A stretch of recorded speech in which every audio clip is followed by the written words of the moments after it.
Maayong adlaw sa tanan. Karon atong paghisgutan na sab ang mahitungod sa syntax. So unsa kining syntax?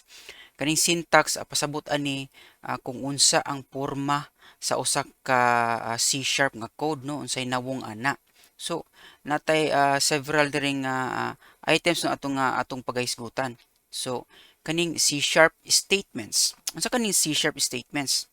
So balik ta didto sa atong ah, ah, last nga gibiyaan nga Hello World console app no nga program. So ang basic example sa statement is mao ni siya. So kita mo aning console.writeline nga atong gibutang diri no. So ah, ang statement gyud or typical nga statement sa C# is mag-end gyud na siya og semicolon kani nga character, okay? So usually single line lang na siya or isa lang gyud na siya ka linya sa code. It could either be a method call, variable declaration, or variable assignments. So mo na siya ang nature sa syntax sa C#.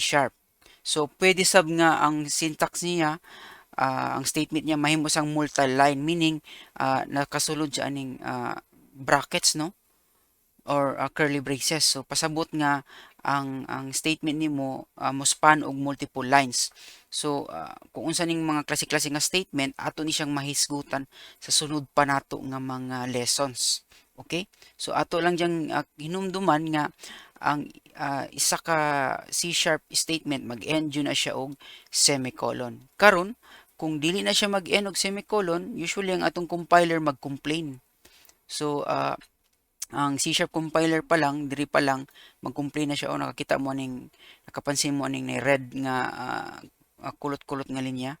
So kung i-point nimo imong mouse cursor diha na siya gibutang expected. So dapat na semicolon. Okay? So mo na siya no regarding sa syntax sa C#, okay? Ang C# pod case sensitive ni siya. Kasi ipasabot anang case sensitive, meaning nga for example kung mag-declare kag variable uh, dapat lahi-lahi ang treatment ana niya. So unsa may pasabot ana? So karon dito ta sa example nga kanang variable declaration no. So meaning pag case sensitive kung unsa ang pagkasulat ana niya mao na siya dapat dili na siya magkapareha. So for example, mag-declare tag var my name. So ingana pagkasulat is equal to John. So kani siya no, example lang ni siya sa uh, variable declaration. So nag-declare ta diri my name nga string. So since so mag-declare pud ta diri og var my name is equal to John. So although the same ang ug ingnon pa nato the same pagka-pronounce niya my name diri sa ubos ug my name diri sa taas, pero kung i-treat ni siya sa C# compiler duha ni gyud or separate gyud ni sila nga mga variables or mga butang nga part sa imong code. So mag-aware ta nga dapat since case sensitive baka later on nagadebug ta makapansin ta nga nganong dili na siya nag-work properly tungod kay basin nalang de isa ka letter nga lahi. So dapat aware ta sa variable naming nato no tungod kay nature sa C# nga case sensitive siya. Okay? Gisunod. O mo na tong atong nahisgot no nga must end with a semicolon. Karon kaning namespaces. Okay. Kaning namespaces unsa pud ni siya? So nakapansin mo diri sa taas na namespace nga keyword no, di ba? So sa C# pwede nimo siya i-organize ang imuhang code no. So usefully siyang C# labi na if you're into working with ano na classes and interfaces and if you're building up a certain library na, so pwede nimo i-specify or i-grupo ang imuhang code. For example, one example is hello dot calculations. So pwede ka mag-set og ingana nga namespace, pwede po nimo napoy isa ka namespace nimo nga kuan utilities. So pwede sab. So meaning within aning namespace na specific nga mga functions ang mga classes nimo ani. So ayo lang sa kayo kabalaka kung unsa nang classes tungod kay hisgutan nato na siya sa lahi na pud nga mga lessons nato. Okay? Okay. So unsay sunod? Okay, kaning block of code. Kaning block of code mo ni siyang part sa imong code nga nagaspan og multiple lines. So within aning curly braces mo ni siya block of code nimo. So one example of block of code is, for example, naka-if nga statement. If true ana, so pwede nimo na siya kung you want to do something na daghan or logic nga magbuhat og specific nga mga operations. So i-enclose nimo siya sa curly braces tungod kay nagaspan ang imuhang ang coverage sa imuhang logic sa code nimo is daghan. Okay? So mo na siya ang pasabot nga block of code. Okay? Karon dito ta sa comments. Okay? Kaning mga points. Okay, sa comments, unsa ni siyang comments?